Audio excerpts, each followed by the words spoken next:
Today is the postgraduate course. We're going to start first with the talk from Professor Francis Chan. Professor Francis Chan is a well-known speaker from Hong Kong. He specializes in NSAIDs, upper GI bleeding, and also with the microbiota. Currently, Professor Chan is a director of the Center for Gut Microbiota Research in Chinese University, Hong Kong. Today, his topic is going to touch on the gut microbiota in human health and diseases. Professor Chan, please.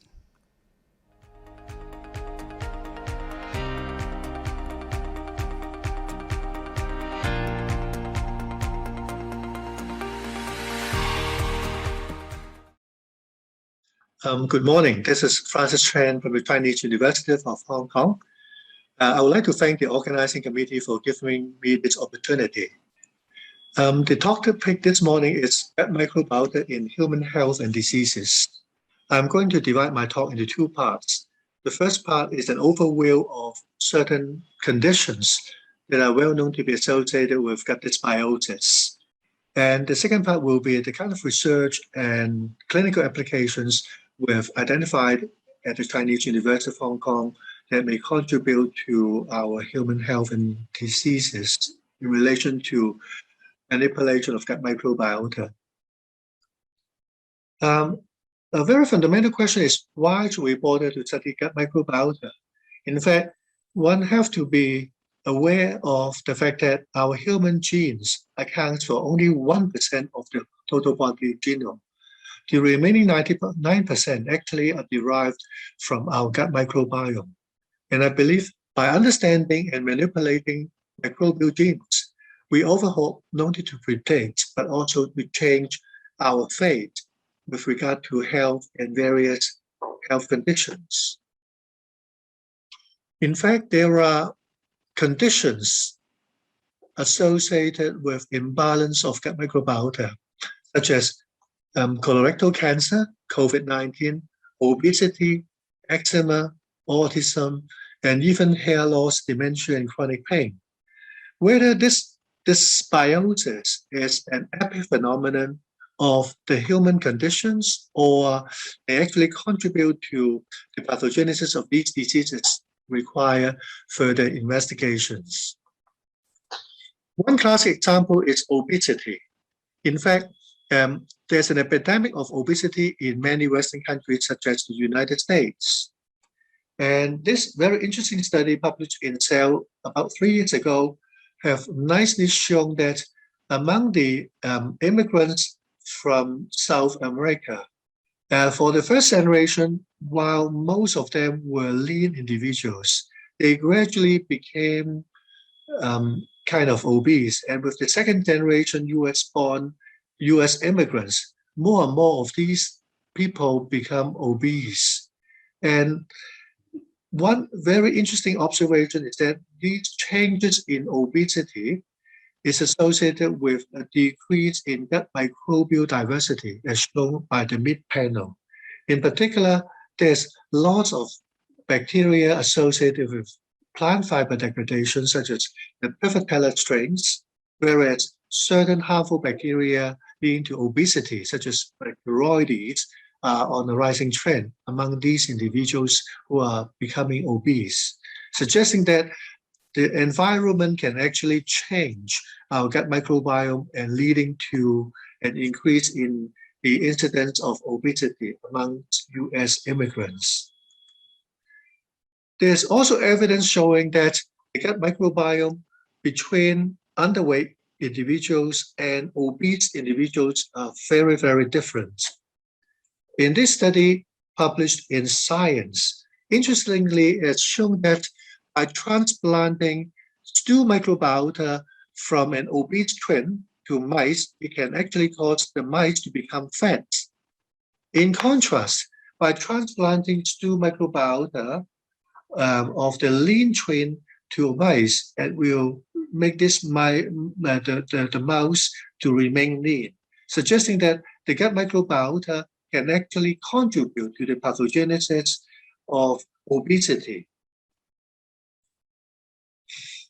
In Asia, we have witnessed an epidemic of inflammatory bowel disease, and we find that Westernization actually alters environmental exposures, in particular our diet, which influence the microbiome that incites IBD in genetically susceptible individuals. Our group, together with the group from University of Calgary in Canada, have also found that these changes in gut microbiota, in particular, the decrease and increase in certain bacteria as shown in this figure, were associated with inflammation associated with inflammatory bowel diseases. One class example is the use of emulsifiers in our diet. In emulsifiers, there were carboxymethylcellulose and polysorbate 80. These common emulsifiers found in the food has been shown, at least in animal models, that it would cause inflammation via changes in the gut microbiota, as shown by this very interesting study published in Nature, that with the use of emulsifier, there will be a loss of the mucus layer in our gut mucosa with an increase in inflammatory infiltrates. Not only do the gut microbiota affect GI diseases, but also it has been linked closely with our brain. Now, there's good evidence that our brain and our digestive system are closely linked. In fact, there has been cross-talking between the gut and the brain, and often we considered our gut to be the second brain, and it has an important role to play in terms of various neurodevelopmental and neurodegenerative conditions. It has been shown that the infant's microbiome has an impact on the future health. For example, the gut microbiome of our babies have an important implication on cognitive development, mental health, obesity, autism, and allergy. In addition, it has also suggested that babies' gut microbiome will influence the future risk of developing diabetes, cancer, IBD, chronic heart disease, and even metabolic syndrome. And there's a developmental window for the gut microbiome to impact on neurodevelopment, as shown in this figure. In fact, how the mother's behavior, whether the baby was born by vaginal delivery or cesarean section, other factors like diet, stress, will all affect the gut microbiome of infants. And in fact, it has been suggested that it's a kind of developmental window, especially during the early years of life. And this will affect whether the gut microbiome is healthy or not, and it would kind of influence the subsequent neurodevelopment of the babies. And therefore, we consider there may be a golden period during which, by manipulation of the gut microbiome during the prenatal and early life, it may have an important implication on the incidence of subsequent diseases as shown in the previous slide.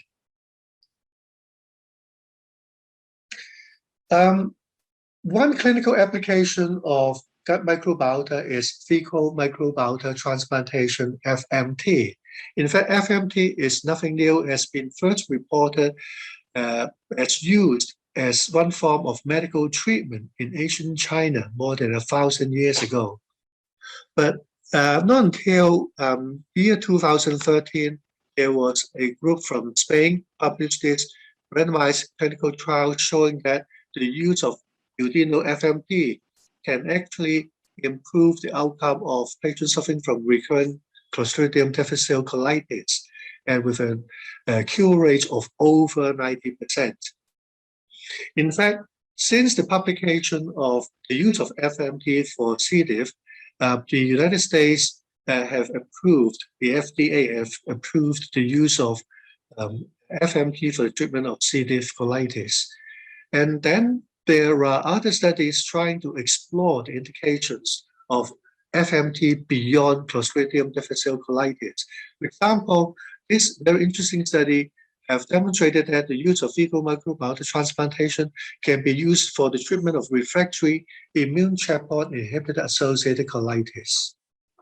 And there are also early reports suggesting that FMT would improve GI symptoms of children suffering from autism, with a also 20 to 25% improvement in other behavioral symptoms associated with autism.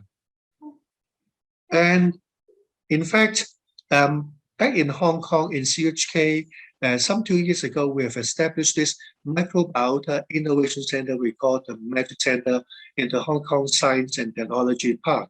Our aim is to do translational research with clinical applications that can make a difference to our society. For example, we are the only provider of fecal microbiota transplantation service for the hospital authority in Hong Kong that looks after a local population of over 7 million people. And about 3 years ago, we pioneered the use of fecal microbiota transplantation for obesity. And we found that in selected individuals, it can lead to a sustainable reduction in body weight by 8 kilograms within 6 months. And this reduction in body weight remains to be sustained despite cessation of fecal microbiota transplantation. Interestingly, in our study, we found that for those phenotypically obese subjects, they have very different gut microbiome. And therefore, by identifying certain microbial signatures, we are now able to predict whether certain obese people, their obesity is microbiome dependent or microbiome independent. So this will have important implications on the health, because by knowing that some patients are microbiome dependent, then we can offer the hope of manipulating the gut microbiome to reduce body weight. Another very interesting observation we found is that we discovered that COVID-19 patients lack a series of beneficial microbes in their guts that are closely related to gut immunity and kind of susceptibility to COVID-19 infection. And after publishing the data in Gastroenterology in year 2020, we tried to use big data analysis to identify a series of immunity-boosting bacteria that are of food grade in nature. And using this big data analysis and machine learning, we're able to come up with an immunity formula that can be used to improve the COVID-19 antibody response among hospitalized patients. And importantly, we found in a study of over 1,500 subjects who are otherwise healthy, their gut microbiome, in fact, is similar to that of COVID-19 patients in that they've got impaired immunity. And we do believe with our ongoing data that by using such kind of oral microbiome immunity formula, we can help improve the immunity of these people against COVID-19.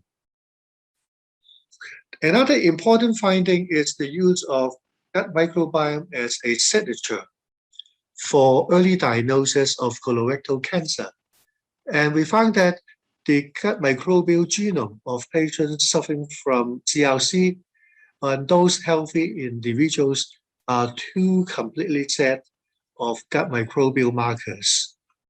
And importantly, we found that these are not just the consequence of colonic carcinogenesis, because we have shown in this study that by gavaging fecal samples of patients with colorectal cancer, it can actually promote intestinal carcinogenesis in germ-free mice and conventional mice, as shown in this chart on the right lower corner, suggesting that the gut microbiome can actually contribute to adenoma and eventually carcinoma formation.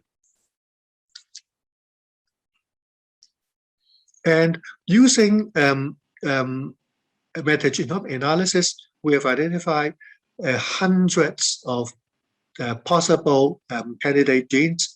And eventually, after years of hard work, we have been able to use qPCR to identify a number of novel microbial markers for both colorectal cancer and adenoma.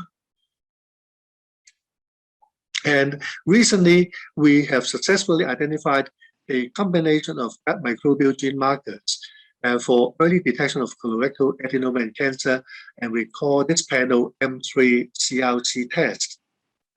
And in this panel of markers, according to this study, with over 1,000 subjects, both healthy individuals and those with colorectal cancer, we're able to identify that this panel of marker can achieve a sensitivity of over 90% for detection of colorectal cancer with a specificity of 85%. And comparing to fecal immunotests for early colorectal cancer, we found that this M3CRC, as shown by the red bar, has a sensitivity of over 90% irrespective of the stage of colorectal cancer. Whereas for FIT, the sensitivity for early stage for colorectal cancer is only around 50%. So in other words, this panel of non-invasive microbial gene markers can be used as a first-line screening test for early colorectal cancer. Importantly, we recently found that this panel of markers can detect recurrence of adenoma with a sensitivity of 90% and specificity of close to 90%. Now, this is a very interesting finding because so far there's no other non-invasive test that can accurately predict the recurrence of adenoma.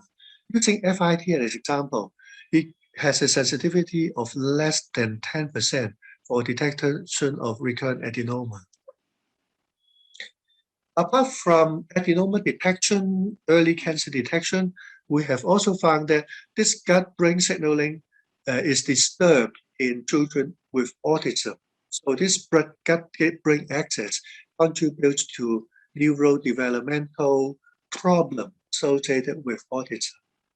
And using metagenomic analysis, we have identified a panel of microbial signatures that can predict autism with an accuracy of 80%. And now we are trying to look for qPCR markers that can achieve similar prediction accuracy. And with the use of qPCR, we hope we will be able to reduce the cost of autism detection in the near future. In order to identify and predict various conditions for children and to improve their future health, we have led a 100K mother-baby cohort in the Greater Bay Area with a population of 70 million. We believe that by collecting samples and clinical data from a vast population of mother and baby cohort, we will be able to address a lot of important health conditions that will be very important in the future. And this is really our aim, to build Asia's largest microbial database. And one example is that we have collected over 1,000 unwesternized population to define health and disease-free microbiome, as shown in this chart, that those rural favorable bacteria which has never been reported before, as shown by this green sector, as compared to the urban unfavorable disease-associated gut microbiome. And we believe that by using this rural favorable gut microbiome, we may be able to identify certain bacterial markers that can predict health conditions and also can predict onset of early diseases. So with that, I would like to thank everyone for your very kind attention.